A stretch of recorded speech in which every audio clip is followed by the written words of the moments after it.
Hi everyone, this is Anam. Welcome to PhD jobs and admission. So आज का हमारा 8th lecture होगा on research methodology for your upcoming MGP Rohilkhand university Bareilly for your PhD entrance examination.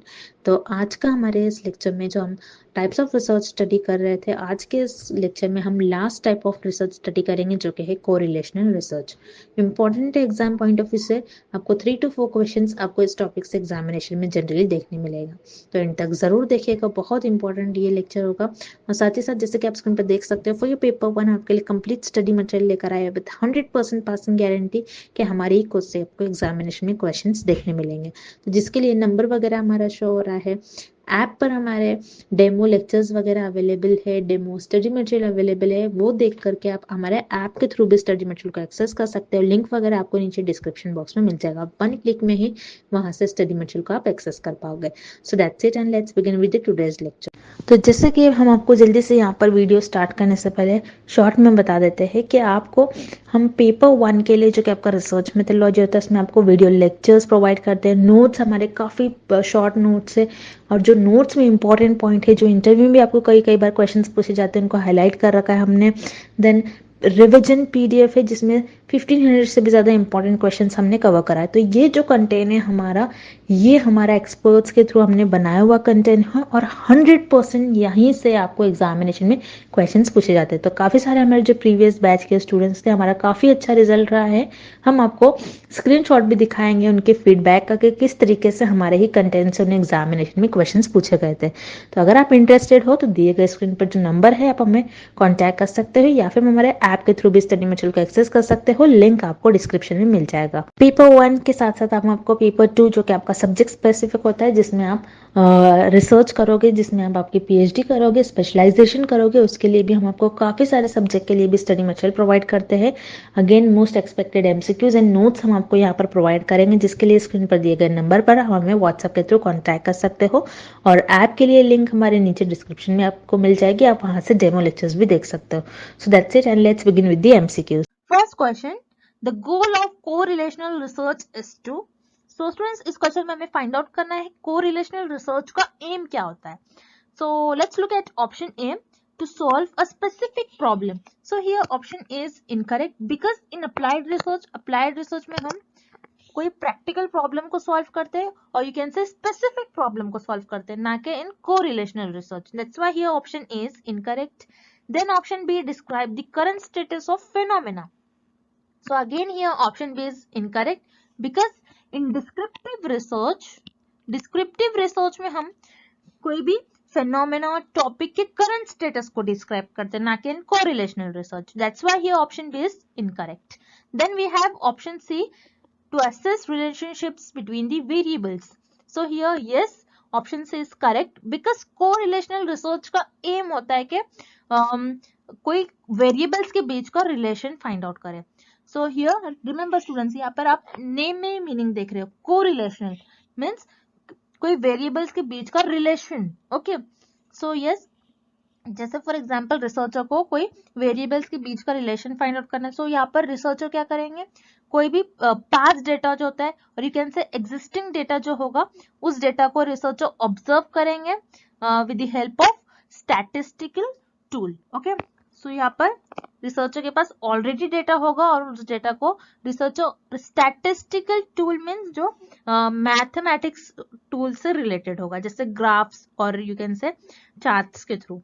तो यहाँ पर researcher के पास मान लो एक डेटा है जो एक्सरसाइज, यहाँ पर एक वन वेरिएबल है जो एक्सरसाइज है, and the second variable is calories burn. Okay, ये सेकेंड वेरिएबल होगा। सो रिसर्चर के पास ये दो वेरिएबल्स है। सो रिसर्चर ने ये दो वेरिएबल्स, और यहाँ पर जो डेटा था दो वेरिएबल्स का, यहाँ पर रिसर्चर ने उस डेटा को ऑब्जर्व किया, एनालाइज किया, और रिसर्चर ने ये देखा with the help of statistical tool. Researcher ने ये पाया कि यहाँ पर जो लोग एक्सरसाइज ज्यादा कर रहे थे उनमें, और this indicate calories burn. Okay, so जो लोग एक्सरसाइज ज्यादा कर रहे थे उनकी कैलोरीज भी ज्यादा बर्न हो रही है। दैट्स व्हाई हियर रिसर्चर ने ये देखा कि एक्सरसाइज और कैलोरीज बर्न, ये दोनों वेरिएबल्स के बीच में कुछ रिलेशन है। Okay, that's why here correlational research का एम ये होता है कि कोई वेरिएबल्स के बीच का रिलेशन फाइंड आउट करे. Okay, so here option C is the right answer to assess relationships between the variable. All right, next question. Correlational research is, so students इस क्वेश्चन में हमें फाइंड आउट करना है कि correlational research क्या होती है. So here first option non experimental. Yes it is correct because correlational research में रिसर्चर ऑलरेडी जो डेटा होता है उसी डेटा को एनालाइज करते हैं और उस वेरिएबल्स के बीच का रिलेशन फाइंड आउट करते हैं. सो यहाँ पर रिसर्चर को कोई एक्सपेरिमेंट परफॉर्म नहीं होता है, एज इट इज जो डेटा है उसी को एनालाइज कर कोई रिलेशनशिप्स फाइंड आउट करना होता है वेरिएबल्स के बीच में. Okay, that's why here option is correct. Then we have option B, backward looking. Again option B is correct because correlational research को हम backward looking research भी कहते हैं. So here backward means, जैसे आपको backward word से meaning पता चल रहा होगा, जो past event occur होते हैं और you can say जो already existing जो डेटा होता है रिसर्चर वही correlational research में उसी डेटा को यूज करते हैं to find the relationships between the variables. That's why here option B is again correct. Then option C, experimental. No, it is incorrect because correlational research में हम कोई experiment perform नहीं करते क्योंकि already जो data होता है उसी का use करना होता है. आप यहाँ पर कोई experiment perform नहीं कर सकते. That's why here option C is incorrect. Then here correct option is option D, both A and B. Next question. In correlational research researcher, so students इस क्वेश्चन में हमें फाइंड आउट करना है कि correlational research में researcher variables को कैसे manage करते हैं. So here option A is influence the variable, option B manipulates the variables, C changes the variables. So remember students here influence, manipulates and change means तीनों words का meaning same ही होगा. कि correlational research में researcher variables को क्या manipulate करते हैं या फिर चेंज करते हैं. ओके, सो रिमेंबर स्टूडेंट्स कोरिलेशनल रिसर्च में रिसर्चर वेरिएबल्स को ना ही मैनिपुलेट करते हैं, ना ही इन्फ्लुएंस करते हैं और ना ही वेरिएबल्स को चेंज करते हैं. बिकॉज इन एक्सपेरिमेंटल रिसर्च में रिसर्चर इंडिपेंडेंट वेरिएबल को चेंज करते हैं और यू कैन से इंडिपेंडेंट वेरिएबल को इन्फ्लुएंस करते हैं और मैनिपुलेट करते हैं. बट कोरिलेशनल रिसर्च में रिसर्चर वेरिएबल्स को नहीं चेंज करते नहीं मैनिपुलेट करते. ओके, बिकॉज कोरिलेशनल रिसर्च में रिसर्चर को जो भी एग्जिस्टिंग डेटा होता है वही डेटा का यूज करना होता है. That's why here correlational research में रिसर्चर कोई भी वेरिएबल्स को मैनिपुलेट और चेंज नहीं करते. That's why here correct option is option D, none of the above. Next question. Data from a correlational study is usually shown as a, so students इस question में हमें find out करना है कि correlational research में researcher अपने data और result को किस ग्राफिक फॉर्म में शो करते हैं. So here we have option A scatter plot, then option B pie chart, then option C bar graph. Okay, so students here pie chart में हम डेटा को सर्कुलर फॉर्म में represent करते हैं. This is pie chart. Then we have bar graph. So bar graph में data को कुछ ये बार में हम डेटा को रिप्रेजेंट करते हैं. That's why it is known as bar graph. And scatter plot, this is the diagram of scatter plot. Okay, so yes students correlational research में रिसर्चर अपने डेटा और रिजल्ट को स्कैटर प्लॉट के form में represent करते हैं. Because scatter plot के help से researcher direction of relationships find out करते हैं between the variables. Okay, so जैसे कि आप देख रहे हो इस ग्राफ में जैसे ईयर इंक्रीज हो रहा है सो लोकल इंडेक्स भी इंक्रीज हो रहा है. दैट मीन्स हियर रिसर्चर ये फाइंड आउट करते हैं कि फर्स्ट वेरिएबल अगर इंक्रीज हो रहा है तो सेकेंड वेरिएबल क्या इंक्रीज हो रहा है या डिक्रीज हो रहा है. सो हियर पाई चार्ट और बार चार्ट में आप वेरिएबल्स के बीच का रिलेशन और डायरेक्शन नहीं फाइंड आउट कर सकते. That's why here pi and bar graph will not use in correlational research. Okay, so here correct option is option A, scatter plot. Next question. In correlational research, when two variables move in the same direction, then it is, so students इस question में हमें find out करना है कि correlational research में जब two variables same direction में move करेंगे सो उन्हें हम क्या कहते हैं. So here option A positive correlation. So positive correlation कैसा होता है, जैसे फॉर एग्जाम्पल स्मोकिंग, अगर कोई स्मोकिंग ज्यादा कर रहा है so and lung cancer, okay, so उनका लंग भी ज्यादा अफेक्ट होगा. मीन्स जो पर्सन ज्यादा स्मोक कर रहा है तो उनमें ज्यादा चांसेस होगा कि उनको लंग कैंसर हो. तो आप देख रहे हो ये दोनों वेरिएबल सेम डायरेक्शन में मूव कर रहे हैं. That's why it is known as positive correlation. Then we have option B negative correlation. Negative correlation जैसे for example junk food and health.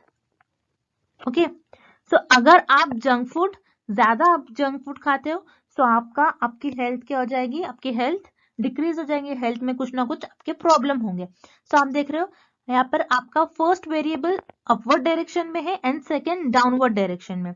सो यहाँ पर दोनों वेरिएबल अपोजिट डायरेक्शन में मूव कर रहे हैं. That's why it is known as negative correlation. So here option B is incorrect. Then here option C zero correlation. Zero correlation means again we'll take example. जैसे for example अगर आप face wash कर रहे हो and अगर आप face wash करते हो अपना, सो क्या आप आपकी क्लास में फर्स्ट आओगे?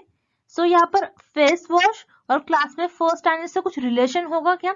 नहीं, बिकॉज यहाँ पर फर्स्ट वेरिएबल का और सेकेंड वेरिएबल के बीच में कुछ रिलेशन ही नहीं है. That's why it is known as zero correlation. जहां पर दोनों भी वेरिएबल्स के बीच में कुछ रिलेशन नहीं होगा उसे हम कहते हैं zero correlation. That's why here option C is again incorrect. So yes, जब भी दो वेरिएबल सेम डायरेक्शन में मूव करते हैं सो उसे हम कहते हैं positive correlation. So here option is the right answer. Next, research shows that the older a person is, the larger their vocabulary. This is an example of. So students, इस question में हमें एक example given है और हमें find out करना है ये एग्जाम्पल किस कोरिलेशन की एग्जाम्पल होंगे. Okay, so what is an example? Older a person means जो पर्सन की एज ज्यादा होगी, then their larger their vocabulary means, vocabulary means here you can say knowledge of words. okay, तो जिस person की age ज्यादा होगी उनकी वोकैबुलरी भी ज्यादा होगी. ओके, सो जैसे आप देख रहे हो दोनों वेरिएबल जो है सेम डायरेक्शन में मूव कर रहे हैं. ओके, जब भी वेरिएबल सेम डायरेक्शन में मूव करते हैं उन्हें हम कहते हैं positive correlation. So this is an example of positive correlation. So here option A is the right answer. Moving on to the next question. Perfect correlation is when correlation coefficient is. So students, इस question में हमें find out करना है correlation coefficient की value क्या होगी जब हम उसे perfect correlation कहेंगे. तो यहाँ पर perfect correlation coefficient word is new for you. So correlation coefficient ऐसा coefficient होता है जो मेजर करता है strength of relationships को. okay, strength of relationships between the variables means variables कितने स्ट्रॉन्गली रिलेट कर रहे हैं. सो इस कोएफिशिएंट की वैल्यू -1 से +1 के बीच में लाई करती है. So here -1 means perfect negative correlation and +1 means perfect positive correlation, where 0 means there is no relation between the variables. So yes, perfect correlation हम कब कहते हैं? जब कोरिलेशन कोएफिशिएंट -1 से +1 के बीच में लाई करो. Okay, so here option A is +1 means perfect positive correlation. So let's say example, जैसे कोई पार्टी को वोट ज्यादा मिले हैं सो उस पार्टी को विनर होना ही है और वो पार्टी विनर होगी. मींस अगर यहाँ पर एक वेरिएबल बढ़ रहा है तो सेकेंड वेरिएबल को बढ़ना ही है. That is known as perfect positive correlation. Then we have option B -1. So -1 means perfect negative correlation. जैसे फॉर एग्जाम्पल एक ट्रेन है और उस ट्रेन को A से B स्टेशन मूव करना है. सो अगर अब ट्रेन अपनी स्पीड इंक्रीज करेंगी सो उस ट्रेन को स्टेशन B पर जाने के लिए टाइम कम लगेगा. सो आप देख रहे हो यहाँ पर कम लगना ही है उस ट्रेन को स्टेशन B पर मूव करने के लिए. सो यहाँ पर आप देख रहे हो एक वेरिएबल अगर इंक्रीज हो रहा है तो सेकेंड वेरिएबल को डिक्रीज होना ही है. That is known as perfect negative correlation. So here option B is again correct. Then option C, 0. 0 means there is no relation between the variables. Okay.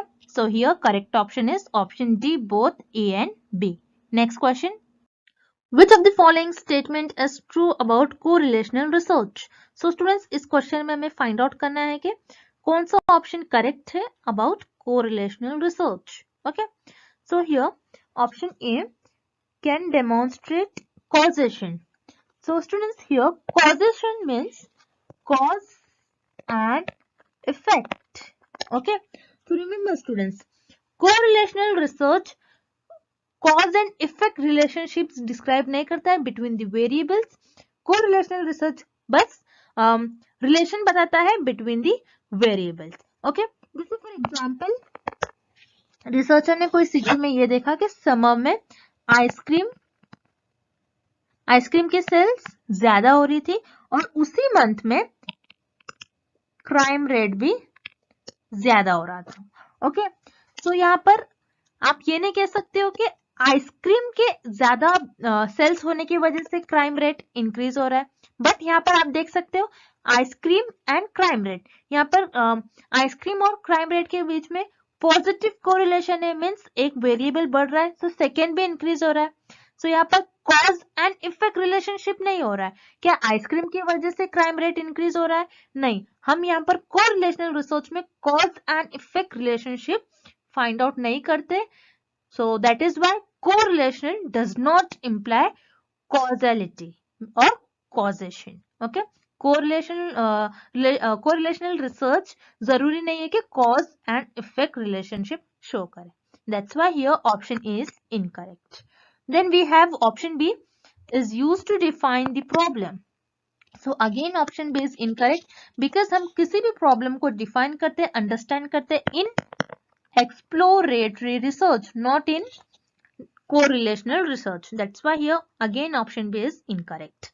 Then we have option C, the researcher does not manipulate the variables. Yes, it is correct about correlational research because correlational research में researcher past events, जो past data होता है और जो already existing data होता है और जो already data होता है उसी data को use करते हैं to show or to find the relationships between the variables. Okay, that's why here option C is the right answer. Next question. In an experiment, the researcher manipulates the dash variable and measure the dash variable. So students, इस question में हमें find out करना है कि experiment और you can say in experimental research हम कौन से variable को manipulate करते हैं और कौन से variable को measure करते हैं. So here in experiment or in experimental research, researcher independent variable को manipulate करते हैं और dependent variable को measure करते हैं और dependent variable और independent variable का क्या effect हो रहा है dependent variable पर ये find out करते हैं. So remember students, in experiment or in experimental research, researcher independent variable को manipulate करते हैं और you can say change करते हैं. Whereas in correlational research में researcher किसी भी variable को manipulate और you can say change नहीं करते. This is the major difference between experimental research or correlational research. So yes, in experiment or in experimental research, researcher independent variable को manipulate करते हैं और dependent variable को measure करते हैं. That's why here option A is the right answer. Moving on to the next question. In correlational problem, both variables are.